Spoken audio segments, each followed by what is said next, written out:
Amitakiapi Lampetu Washte. Welcome to the ICT Newscast. I'm Shirley Snavy. Indigenous ideas of stewardship are reshaping land conservation. More than 30 native-led trusts are now leading the way. Stuart Huntington shows us how this shift is taking hold. 10 years ago, if you said Indigenous knowledge at the Land Trust Alliance's annual National Land Conservation Conference, chances are you'd get blank stares. This year, there were packed breakout sessions touching on the subject throughout the 3-day conference. What's old is new again.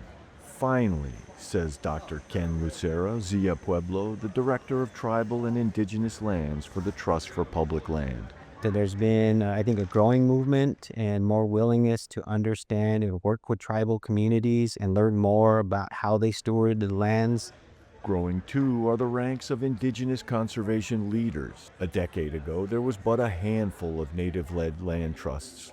Today, there are more than 30, with a dozen being formed just in the last 3 years. The trend caught the eye of Jessaray Growing Thunder, Fort Peck Tribes, the director of Tribal Nations Initiatives for Native Americans in Philanthropy.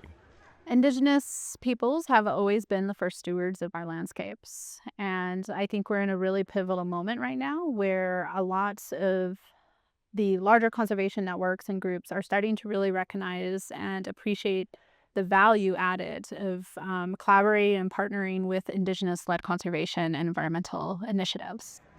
And there's also a growing awareness of the efficacy of placing Indigenous knowledge, values, and leadership at the very center of conservation work. Western science is not the only answer. We've been leading this work for time immemorial. This work has never stopped. We've always been conservationists. And I think that should always be the gold standard. It should always be Indigenous-led. I think best case scenario is when we can do what we would consider a true land return project, in which we acquire lands that we turn over to a tribal community that were once their ancestral lands, and we do it without restrictions. That's already happening in many places, especially in Maine. There, the First Light Consortium of Western land conservationists has built a sturdy partnership with the Wabanaki Commission on Land and Stewardship, made up of members from each tribe in the state that sets the conservation agenda. The model, Western conservationists coalescing behind Indigenous leadership, is spreading. The Wabanaki Commission on Land and Stewardship is our North Star. Annalisa Victory, Cherokee, works on the Coalition of Oregon Land Trust's Land Justice Project. Oregon conservationists have learned from the work in Maine. We have definitely partnered with them to create what we do with the Oregon Land Justice Project. We've used parts of their models, and then we've adapted it to Oregon. The Maine model starts with First Light learning journeys for Westerners. They are 2-year immersions into the Indigenous worldview and an invaluable jumping-off point. It's only within the last, I would say, 6-7 years that a lot of momentum has been made. And in particular with our partner, First Light in Maine, for kind of being that original model. Tom Duffus took part in First Light's first learning journey in Maine nearly a decade ago. It was a firsthand experience of building trust, learning to listen and learned. For me, it was a life-changing experience, viewing the world from a very different perspective. And I've carried that work into my land conservation work. And carrying that work is invaluable, says Rika Ayat, the executive director of Oregon's Deschutes Land Trust. A lot of organizations don't spend the time on the front end really understanding those cultural differences, those communication styles, those work styles, those sort of core beliefs. And if you don't understand that, it's really hard to build trust when you're already starting that far apart. You can only work at the speed of trust, so it takes time. And what the First Light learning journey did was create that first really big initial step. And frankly, it was the European people that, like myself, that had to do the learning and do the hard work. Hard work that gets results, says scholar Darren Ranko, a Penobscot citizen and member of the Wabanaki Land and Stewardship Commission. First Light represents a huge shift for the conservation community. It is extremely special. I have not seen anything like it nationally. A part of First Light is the learning journey. It's like, right, unlearning the old tools or the old ways of the environmental groups, the conservation groups, and charting this path for a different kind of future that centers, not only just includes Indigenous people. I think that's sometimes where we go wrong. It's like we're going to add in a little of Indigenous to otherwise conservation work. It really needs to center Indigenous people, center Indigenous caretaking. When Indigenous people are at the forefront, are in the leadership, that's actually producing the most profound conservation outcomes around the world. For ICT from Cleveland, I'm Stuart Huntington. In Rapid City, South Dakota, a Dakota and Nakota woman is running for city council. That's important with a city of a long and turbulent relationship with a native population. Amelia Schaefer introduces Valeriah Big Eagle. We need more women running in public office, especially in our community. Meet Valeriah Big Eagle, a Dakota and Nakota woman who recently announced she's running for city council in Rapid City, South Dakota. And so what really inspired me to want to run for public office, especially here on the north side of Rapid City, is that leadership for women, having women in leadership at the decision-making tables, but also as an Indigenous woman. I think that's really important because in Northside Rapid City, that's where a large population of Native people reside. Big Eagle is running for the Ward 4 position on the city council, and if elected, would be one of few Native people to represent the city, despite Native people accounting for nearly 20% of the western South Dakota city's population. I have that lived experience. The lived experience of struggling with affordable housing in the first place. I mean, you're in my home right now. This is a habitat home. And moving into the community and seeing the struggles of everyday people and navigating those systems. I know how to do that, but I only did that because I had that struggle. When you have someone at the decision-making table that knows how to navigate, knows how to speak to, but also had that experience, I mean, they could really make change. And so that's what I'm wanting to do. Big Eagle's election isn't until June 2026. However, right now she's aiming to get the word out and build support for her campaign. There's so many things that are happening in our community, and we see that we need to meet the basic needs of our people. Rapid City has been the site of several civil rights investigations into treatment towards the Native community. Last year, the Department of Education found that Rapid City area schools discriminated against Native students. Additionally, the city recently cut its Community Relations Department, which was headed by an Oglala Lakota woman. The city is also the site of a former boarding school and a major civil rights investigation into an area hotel that was not allowing Native American people to stay at the hotel or its facilities. I want to address the racism in our community. And I've been, as a mom, as a basketball coach, in my career, and I want to continue to find ways that we can work together. This shouldn't be called racist city anymore. And so with me running, finding that balance with our community and helping our Native community thrive as well. And so in addressing the racism, the systemic racism that we see in the different systems. And so I want it better for all of us. I'm doing this not for me, it's like for the future generations to come. The kids, the community, the safety, all of it, it's all tied together. And so, I mean, we all have that same goal of wanting our community to be better. It just may look different for like Native people. Like we just want to be heard. We want those options to be able to thrive too. And so that's one of the things I hope that me running, it just shows that us as Indigenous people, we deserve a seat at the decision-making table as well. For ICT, from Oceti-Sakowin Homelands, I'm Amelia Schaefer.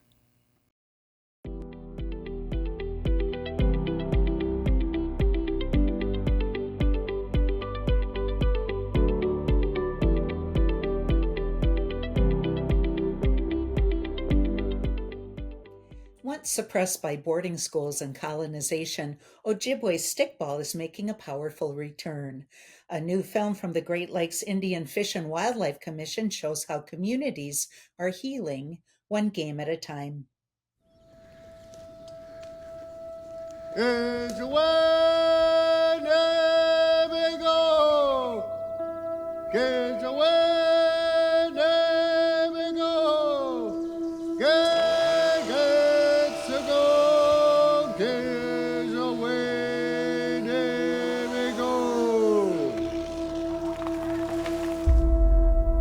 Pane, ni Benjamin Namong, the Bekong,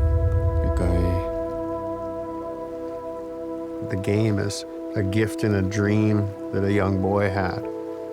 He falls asleep, wakes up somewhere else, has this experience of being helped by this other person his age, learns of the game, how it's played, why it's played, all the gifts, the songs, the practices, the medicines. Name had got the ball and ran it in and scored, and there was this big celebration, and he was told, he's like, when you wake up, he's like, you're gonna share this with your people. I'm just gonna help them. He woke up laying on the shore. His legs were in the water, and there was a sturgeon swimming in the shore by him. The one that gave us this game is this Name, and the game came at a time when we needed it.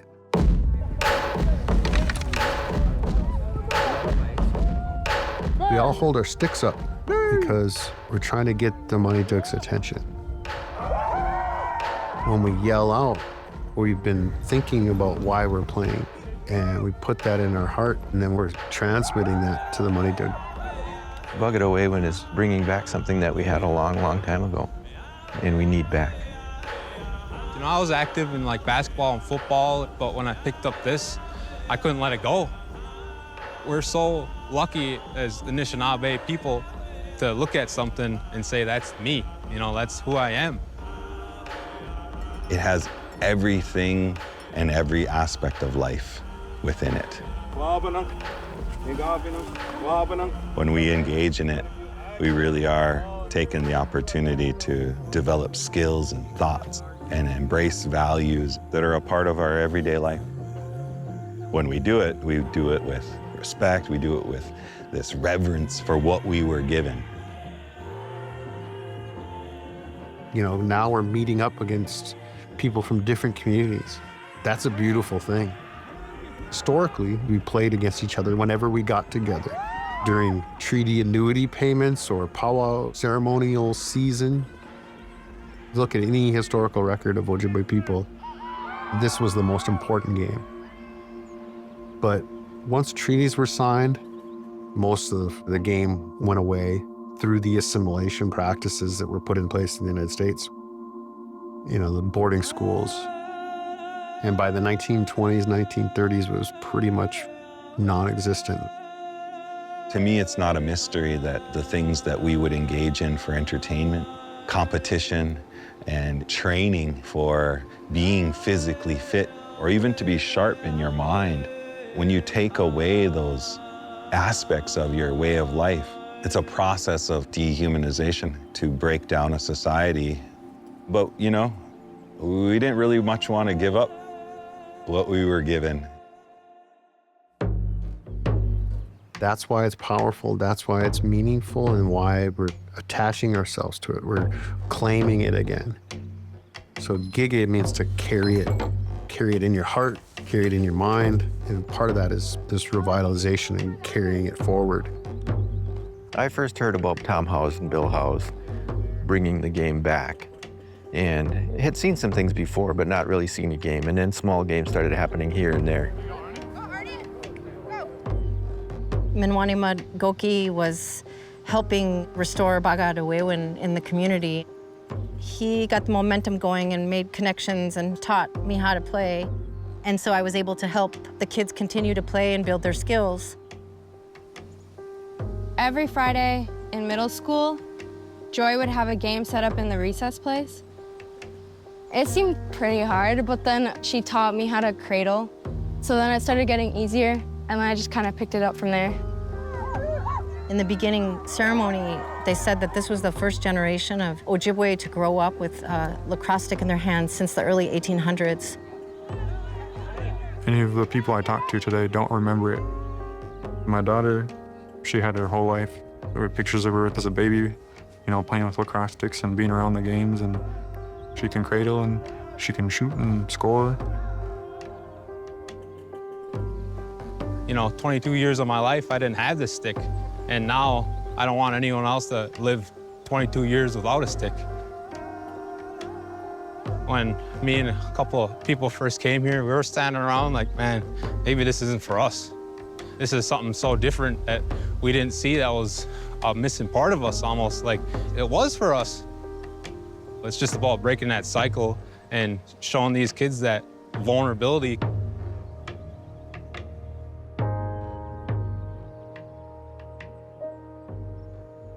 Early on, the one limiting factor to have a game, there was no sticks. I knew how to steam bend wood.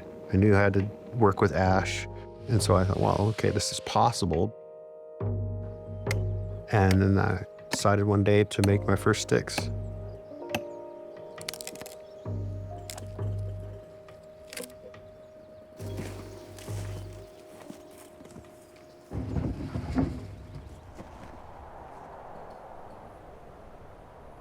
When I set out to do this in 2017, there's nobody making sticks in my community, so I just had to figure it out. And even though all our parents told us don't cut toward yourself, this is the one time where you do that.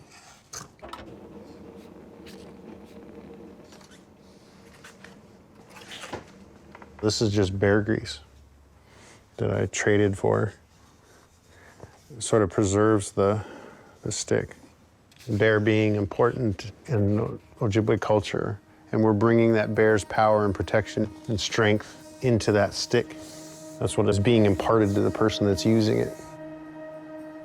Now that's a completed stick.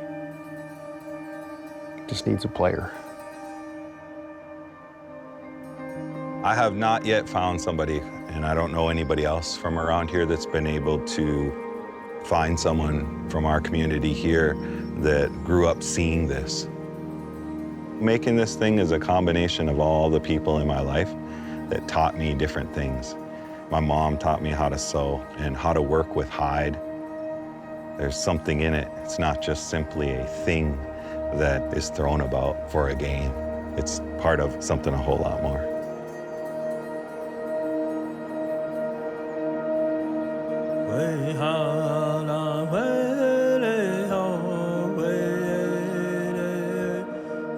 The origin story, there are gifts that are part of that.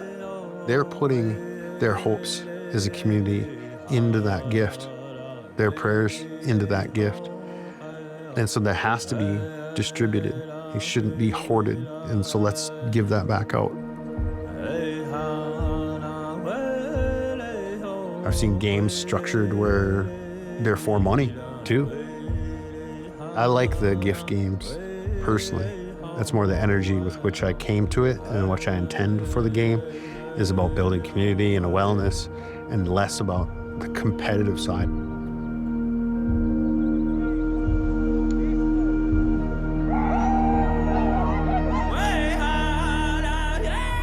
We like to think about the idea of everything that's been placed down for us to pick up. It's always there. It might not be right there in your home growing up the whole time or right there in the community, all that. It's there for us. And so when we pick that up and start to make sticks and start to make the ball and start to make the posts and revitalize this historic place where our ancestors engaged in it, if we choose that and we put our life into it, we can pick that up and carry it along and put some things back into it.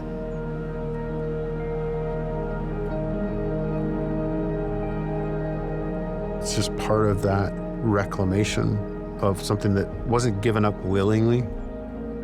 So I think that that's sort of being defiant in a way, like saying, hey, you know, my great-grandma didn't want to go to boarding school, but she did.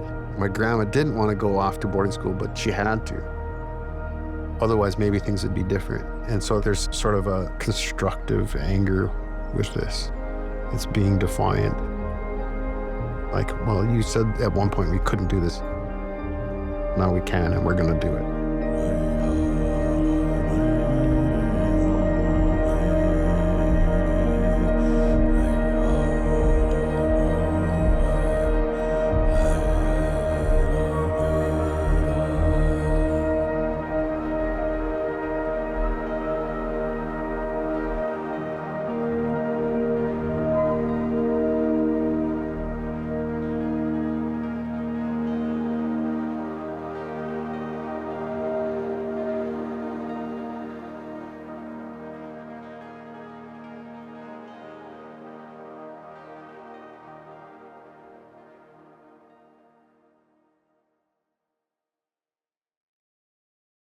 Trailblazing First Nations actor Greene has died at age 73. Stuart Huntington caught up with ICT's arts and entertainment writer Sandra Schulman to reflect on Greene's enormous legacy. I'm joined here now by Sandra Schulman. She's the Indigenous Arts and Entertainment columnist for ICT. Welcome. Thank you. Hi. Hey, Sandra, I understand you had a chance to meet Mr. Greene. Yes, I met Graham many times over the years. Most memorably, I remember I sat with him in 2017. He was receiving a Lifetime Achievement Award from the Fort Lauderdale Film Festival and also from the Seminole Tribe. And they had a big dinner and a ceremony to give him this award. They showed a bunch of clips from all of his career. He was very touched and very overwhelmed. What was he like personally? He was very gregarious. He was very quick. Nothing got by him. He was very generous with his time. Anybody that came up and wanted to talk to him, shake his hand, get a photo, he just made time for everyone.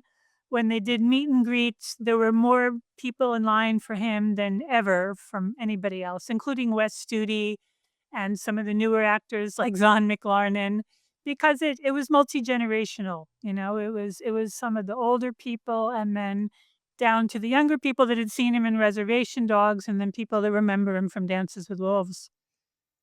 I wonder if you could tell me about, take off from there and tell me some of his memorable roles. I think the one that really stuck out the most was his big role with his Kicking Bird in Dances with Wolves, where he played, as Costner calls him, a most magnificent looking fellow with feathers and the long hair. He had he had an interesting face. He had a very, I think, a kind of compassionate, open face. He wasn't really the stern, sort of stereotypical native chief guy, but he had a very commanding presence. He felt like he had a great sense of control and kind of a sense of peace about him, which really came through. So Kicking Bird was definitely a big role. Also, there was a love scene with him and Tantu Cardinal, very discreet. They were under like a big buffalo robe, but you didn't see that in movies. I mean, you never saw native characters other than the ones getting killed by Indians, I mean, by the cowboys, particularly, in a love scene and very compassionate. So I think that really stuck out. And I really liked him in Clear Cut, although that was a very striking, harsh role. He was playing an Indigenous person who was fighting against the logging. This is Indian land, Chief. It was up in Thunder Bay in Canada, and he literally skins a guy alive, the logger, to say, this is what you're doing to our Mother Earth. This is what you're doing to our trees here. It's a very, very powerful role. I mean, also Maximus, of course, on Reservation Dogs. He was a little bit kooky, but when you really listened to him, the things he was saying made a lot of sense. How would you describe his impact, his legacy for the industry at large and for Indigenous artists? I think he took a lot of chances. I think he had roles that were maybe not all showing him as a victim or popular, figure. I think also Thunderheart was a very strong role where he's, tangling with the FBI about this murder that was based loosely on the Annie Mae Aquash story. And there's a famous scene where he's riding away on a motorcycle, giving a finger to the feds, says Walter Crowhorse. I just think he really is relatable and very daring and just somebody that they accepted him. Whatever role he was in, you believed in it and they accepted him. So I think that's a legacy for younger actors to take that kind of a risk. Anything else you'd like to add, Sandra? We'll miss him terribly. He was great fun to be around. He was so popular at these meet and greets and in public. I think he was very grateful for Reservation Dogs in particular. Sterling Harja really gave him a role and introduced him to younger audiences. And he got to act with, Gary Farmer, who was his cousin, which I didn't even know until recently. and with Wes Studi and some really the good old original actor guys that broke through back in the 70s, 80s, 90s to pave the way for a lot of these new Indigenous actors. He'll be greatly missed. Sandra, thank you so much for your time. Thank you, Stuart. And that's a slice of our Indigenous world. For all the latest, visit ictnews.org. From all of us in the newsroom, stay safe, my relatives.